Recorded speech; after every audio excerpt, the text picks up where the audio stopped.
करणं गरजेचं आहे. त्यांनी सुडाचं राजकारण करू नये अशी अपेक्षा आहे. सभापती पदासाठी राम शिंदे आज अर्ज दाखल करतायत. महाविकास आघाडीकडून कोणी उमेदवारी भरणार आहे? आत्ता आम्ही बसणार आहोत सगळेजण आणि आम्ही बसून मग त्याच्यावर चर्चा करणार आहोत. आता विरोधी पक्षनेत्यांकडे आम्ही बसून मग सभापतीच्या निवडणुकीत काय करायचं याच्याबद्दल निर्णय घेणार आहोत. साहेब, दादांचा मूड कसा होता? काल परवा सभागृहात दिसले नाहीत विधान भवनातले. तब्येतीमध्ये जरा थोडा चेहऱ्यावर त्या तब्येतीच्या बाबतीमध्ये परिणाम दिसत होता आणि मला वाटतं की त्या तब्येत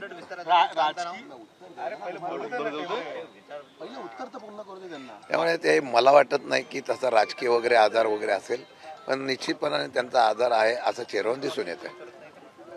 तर हा राजकीय आजार म्हणायचा का? कारण की बरेच जण नाराज दिसत आहेत.